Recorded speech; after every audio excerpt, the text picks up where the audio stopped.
Okay, तो आज हम लोग शुरू करने वाले हैं इनवर्स ट्रिग्नोमेट्रिक फंक्शन। और इनवर्स ट्रिग्नोमेट्रिक के जो इम्पोर्टेंट क्वेश्चन है उसको देखेंगे, फंक्शन देखेंगे, डोमेन और रेंज देखेंगे, क्योंकि सबसे ज़्यादा इम्पोर्टेंट इनवर्स ट्रिग्नोमेट्रिक फंक्शन में डोमेन और रेंज होती है। ठीक है, तो आइए देखते हैं कि इनवर्स ट्रिग्नोमेट्रिक फंक्शन के लिए क्या इम्पोर्टेंट फार्मूले होने चाहिए और इसकी डोमेन और रेंज को कैसे कंसीडर किया जाता है। तो देखिए, सबसे पहले आपको इस तरीके से यहाँ पे टेबल बनेगी। जैसे ये sine x, cos x, tan x, उसके बाद कॉट ले लीजिए, cot x, sec x, cos x. इस तरीके से ट्रिग्नोमेट्रिक फंक्शन दिए गए हैं। आप यहाँ थीटा भी ले सकते हैं, sine theta, cos theta, tan theta, और इसकी ये डोमेन लिखेंगे और यहाँ पे रेंज।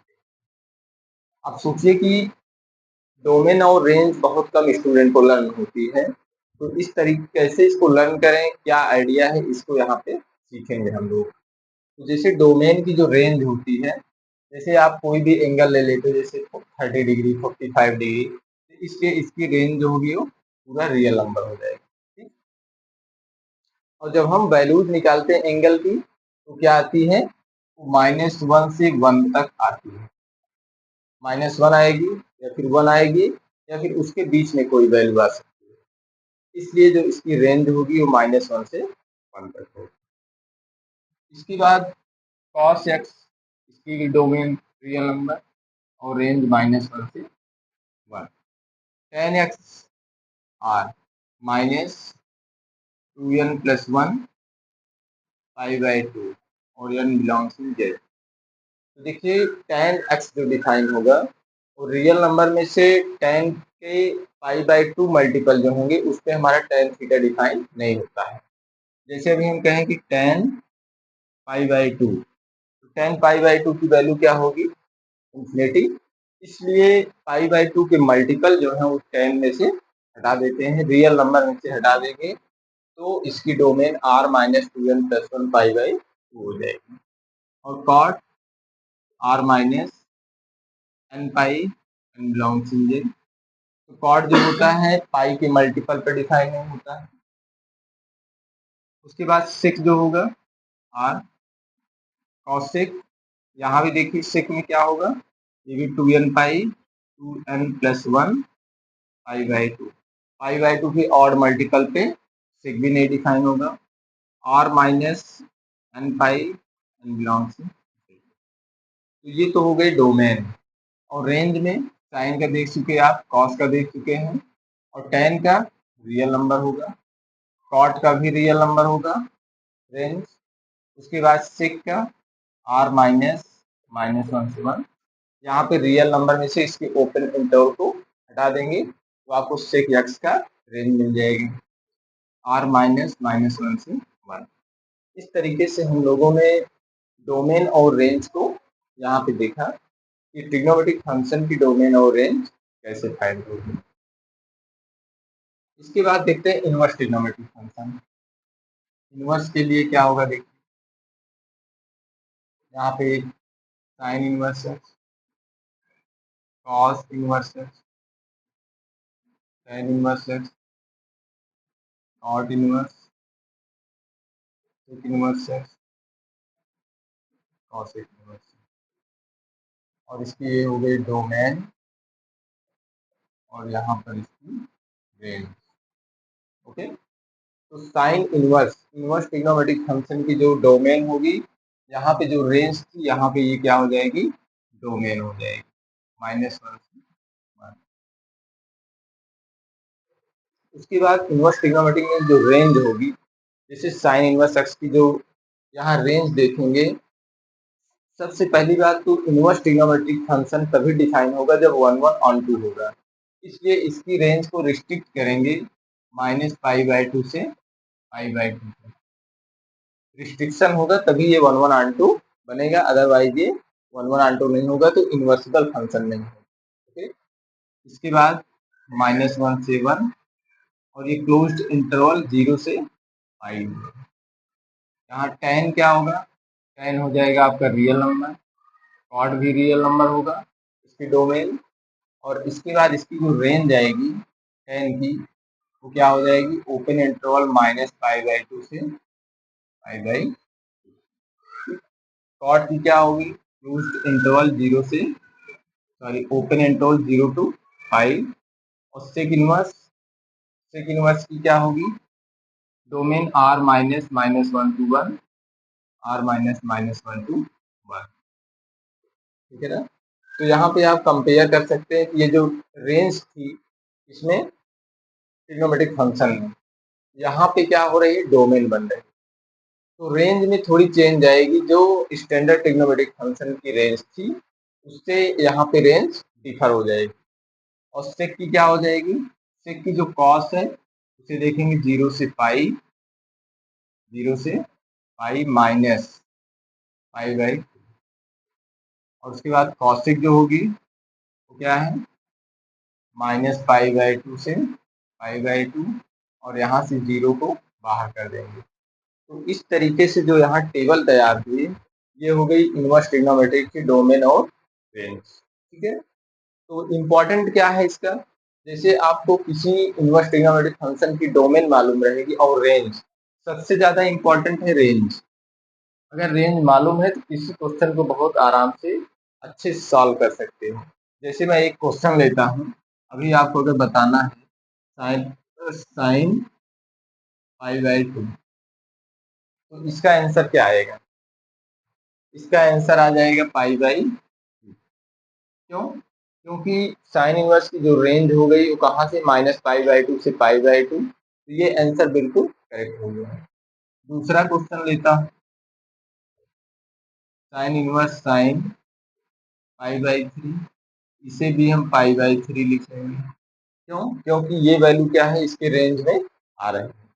लेकिन अगर आप क्वेश्चन को इस तरीके से ले लेते हैं, थर्ड नंबर क्वेश्चन है साइन इनवर्स साइन 3π/2, तो अब देखिए यहाँ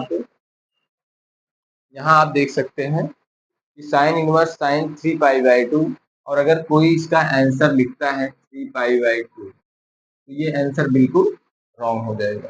ओके, रॉन्ग क्यों हो जाएगा इस बात को समझना है, गलत क्यों हो जाएगा, ये आंसर रॉन्ग क्यों हो रहा है इस बात को हम लोग यहाँ पर देखेंगे। देखिए आप 3π/2 को देख रहे हैं, तो इसकी जो रेंज आ रही है इनवर्स, ये कहाँ पे होना चाहिए 3π/2, ये -π/2 से π/2 के बीच में होने चाहिए, इसी इंटरवल में ये लाइज करना चाहिए, बल्कि ये इसमें नहीं आ रहा है।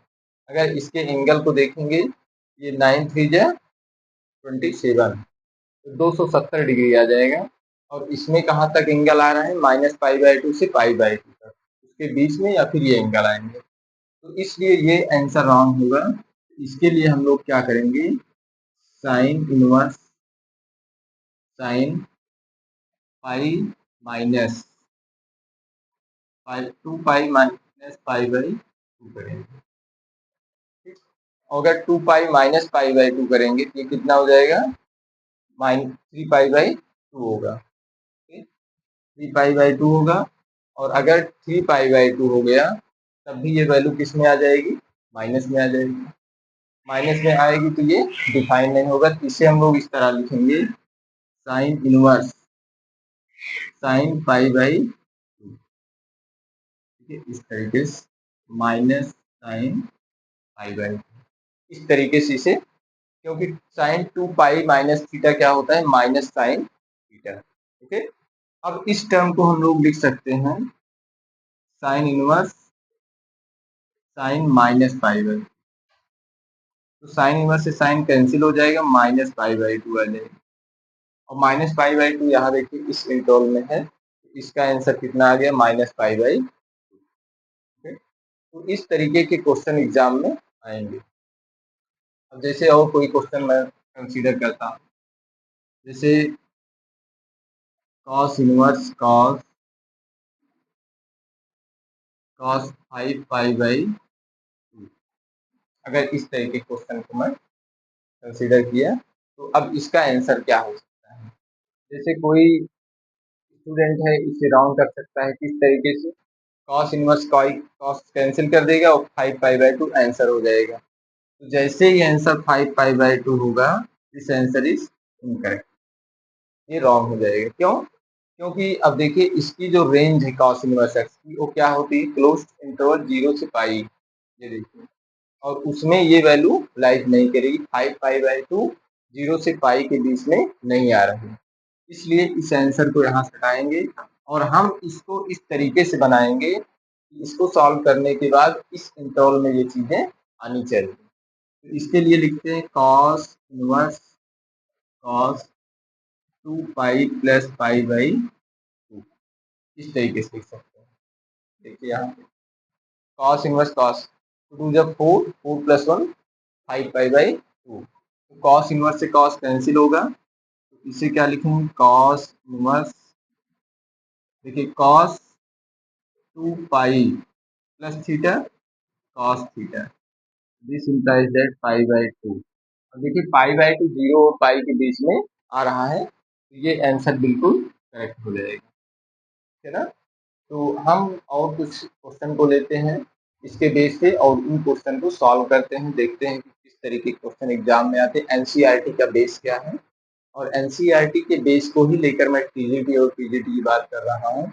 अगर आप टीजीटी की प्रिपरेशन करना चाहते हैं तो सबसे पहले आपके पास क्या होना चाहिए, सबसे पहले आपके पास 9 to 12 का बेस होना चाहिए। अगर 9 to 12 का बेस आपका अच्छा है तो आप बहुत अच्छा कर पाओगे, और अगर बेस नहीं अच्छा है तो आप अच्छा नहीं कर सकते हैं। ओके, तो सबसे पहले तैयारी अगर आप कर रहे हैं प्रिपरेशन, तो 9 to 12 ही पढ़िए, क्योंकि पेपर आप देख रहे हैं किस लेवल के बन रहे हैं, कॉन्सेप्ट बेस पे बन रहे हैं, छोटी छोटी चीजें पूछी जा रही हैं। तो आइए देखते हैं कि क्वेश्चन कैसे बन रहे हैं। ठीक है? ये देखिए मेरे पास एनसीईआरटी की बुक है और इस एनसीईआरटी बुक को मैं डिस्कस करने चल रहा हूँ। और हमारे इस चैनल पे आपको जो टीजीटी की तैयारी होगी पीजीटी की, वो एनसीईआरटी बेस पे ही मिलेगी। एनसीईआरटी प्लस एडवांस मैथमेटिक्स में शॉर्टकट मिलेंगे आपको, जैसे कि बहुत कम टाइम में बहुत कम स्पेस में भी क्वेश्चन को कर सकते हैं। क्योंकि एग्जाम में जगह कहाँ रहती पेपर में, बिल्कुल नहीं है, तो हम आपको शॉर्ट ट्रिक भी देंगे और कितने कम जगह में आप उस क्वेश्चन को टैकल कर लेंगे, आप इसको सीखेंगे यहाँ पे। तो आइए देखते हैं आगे, तो हटा देते हैं।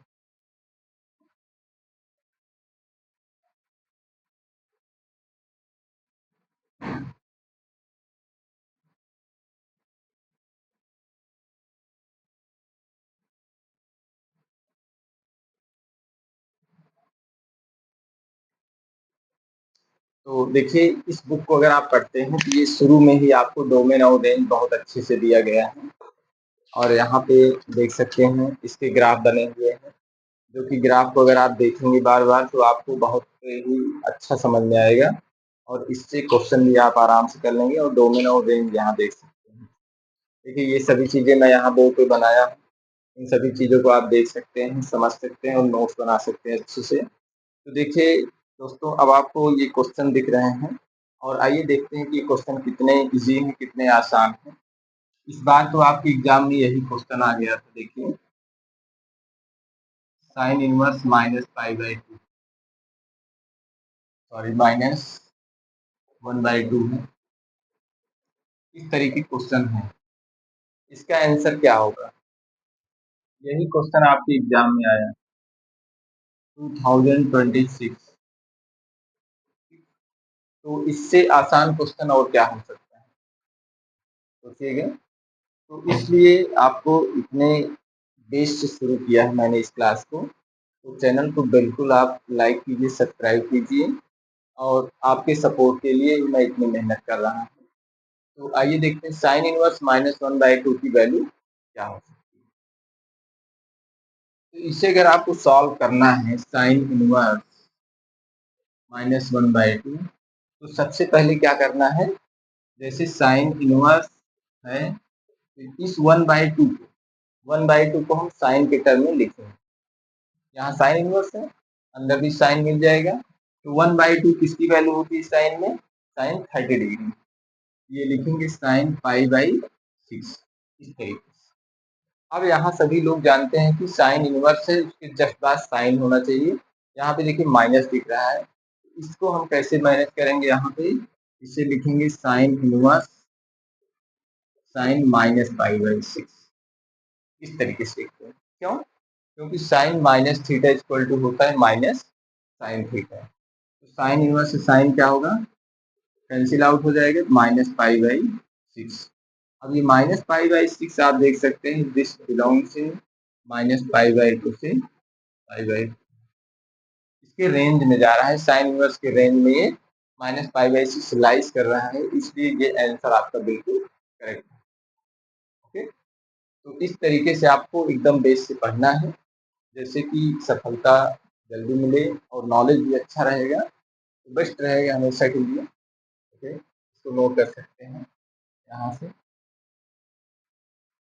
नोट कर सकते हैं।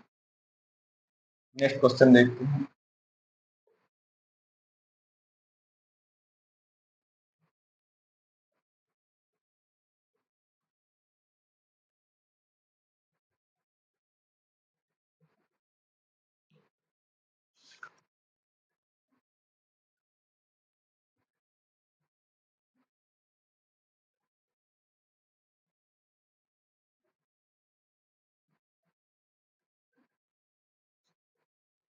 नेक्स्ट क्वेश्चन आपके सामने है।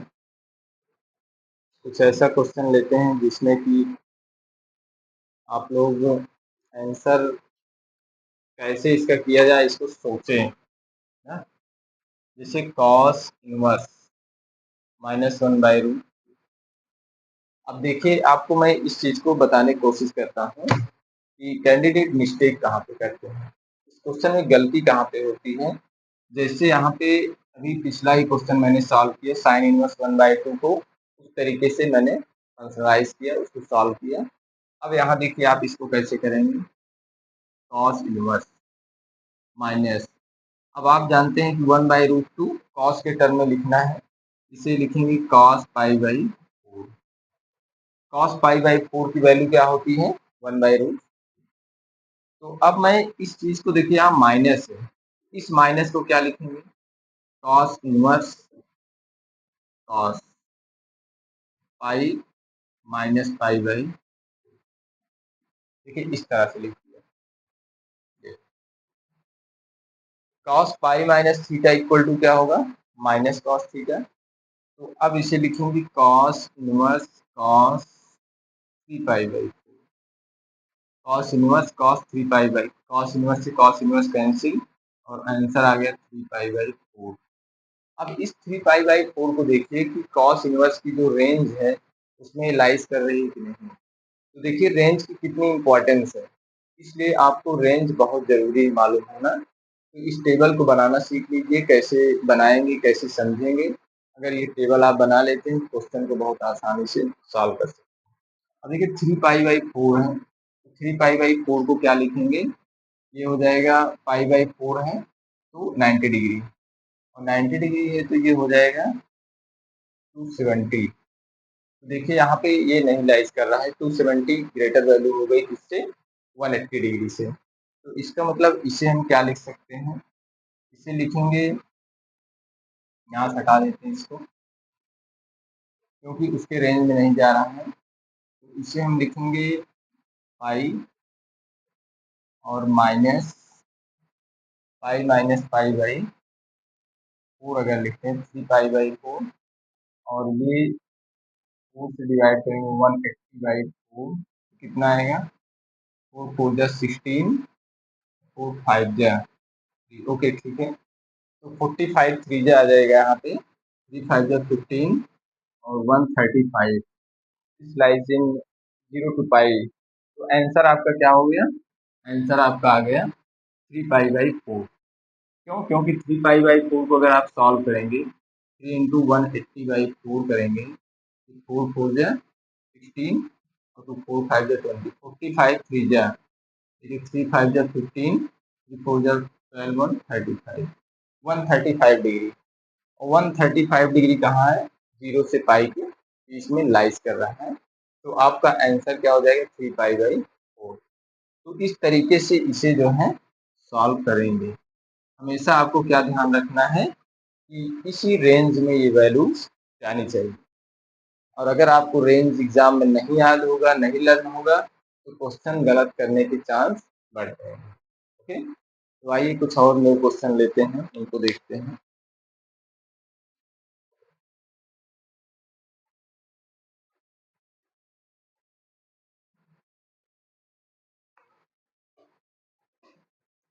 ओके, तो अब हम लोग कुछ इम्पोर्टेंट आइडेंटिटीज, कुछ इम्पोर्टेंट फार्मूले पे बात करेंगे जो कि इनवर्स ट्रिग्नोमेट्रिक फंक्शन के लिए बहुत इम्पोर्टेंट होती है।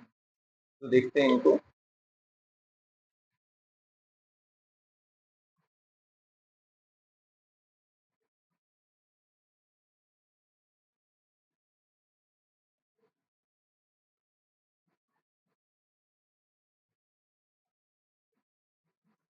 एकदम बेस से आप पढ़ रहे हैं, एकदम शुरू से इनवर्स ट्रिग्नोमेट्रिक फंक्शन को एकदम शुरू से आप पढ़ रहे हैं, स्टार्टिंग से। तो अब देखिए कि इनवर्स ट्रिग्नोमेट्री आपके एग्जाम में, आपके टीजीटी और पीजीटी दोनों एग्जाम के लिए बहुत इंपॉर्टेंट है, जीआईसी प्रवक्ता के लिए इम्पोर्टेंट, एलटी ग्रेड के लिए इम्पोर्टेंट है। तो आपको इसी चैप्टर से ही 2 से 3 क्वेश्चन मिलने वाले हैं, एक छोटे से चैप्टर से। ठीक, 2-3 तो आपको क्वेश्चन मिल सकते हैं, और इसकी प्रॉपर्टीज तो आपको हर चैप्टर में मिल जाएगी। तो जैसे सबसे इम्पोर्टेंट फार्मूला है sine inverse x plus cos inverse x equal π/2।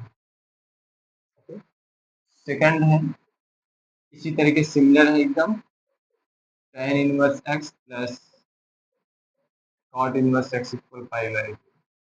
देखिए मैं यहाँ पे एक्स लेता हूँ, आप थीटा ले सकते हैं, कोई भी वेरिएबल ले सकते हैं। थर्ड नंबर है sec inverse x plus cosec inverse x equal π/2।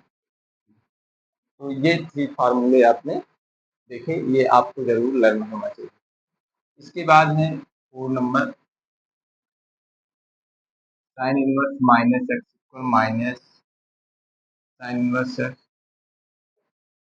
Cos inverse minus x equal pi minus cos inverse x tan inverse minus x equal minus tan inverse x. 7 number sec inverse minus x equal pi minus sec inverse x. 8 number cot inverse minus x equal minus cot inverse x. 9 number cosec inverse minus x equal minus cosec inverse x. तो इस तरीके से आप इन फार्मूलों को mind में अपने रखेंगे, इसे याद रखेंगे, यूज करने पे आप क्वेश्चन को बहुत आसानी से सॉल्व कर सकते हैं। जैसे यहाँ आप देख रहे हैं कि sine inverse, this is inverse sine inverse minus x equal to minus sine inverse x है, cos inverse minus x equal pi minus cos inverse है। तो देखिए इन फार्मूलों में डिफरेंस कहाँ पे हो रहा है, जैसे ये सभी में माइनस टाइम आ जा रहा है पहले, तो इन सभी में देखिए pi minus cos inverse x आ रहा है। तो pi minus cos inverse x कैसे आता है, इसको हम लोग यहाँ पे सीखने वाले हैं। तो जैसे कॉस इनवर्स माइनस एक्स आपने लिया, इसे रिलेट करिए वाई के इक्वल में, इसके इक्वल में सपोज कर लिया वाई को। तो माइनस एक्स इक्वल क्या आ गया, कॉस वाई हो गया, minus x equal to cos y आ गया। तो एक्स इक्वल टू क्या आ जाएगा, कॉस माइनस का, माइनस को मैं राइट साइड में मल्टीप्लाई कर, एक्स इक्वल टू क्या हो जाएगा, कॉस माइनस कॉस वाई। अब इस टर्म को क्या लिखने वाले हैं, x equal cos pi minus y, cos pi minus theta equal to minus cos theta. तो कॉस को इस साइड लिख चले जाइए, cos inverse x equal pi minus y. This implies that y को लेफ्ट साइड लीजिए, y equal to pi minus cos inverse x. Y किसके equal था देखिए, कॉस इनवर्स माइनस एक्स, तो cos inverse minus x equal to pi minus cos inverse x हो जाएगा। ठीक है, तो यहाँ पे लगभग हम लोगों ने हाफ चैप्टर को कंप्लीट कर लिया है। अब हम बहुत जल्द ही इसके आगे की जो आइडेंटिटीज हैं, लगभग अभी या 5 या 6 आइडेंटिटीज और होंगी, 6 और 7 आइडेंटिटीज, उनको डिस्कस करेंगे और उनके बेस पे इस तरीके के क्वेश्चंस को सॉल्व करने की कोशिश करेंगे। तो यहाँ आपने देखा इसका प्रूफ, और इस डोमेन और रेंज की प्रॉपर्टीज क्या है, डोमेन और रेंज कैसे लिए, उनका यूज कैसे किया जाता है। तो ओके, ये चैप्टर आप लोगों के लिए बहुत इंपॉर्टेंट था, इसको मैंने डिस्कस किया। जल्द ही हम लोग न्यू लेक्चर के साथ मिलेंगे इसके आगे की क्लास के लिए। ओके, नमस्कार।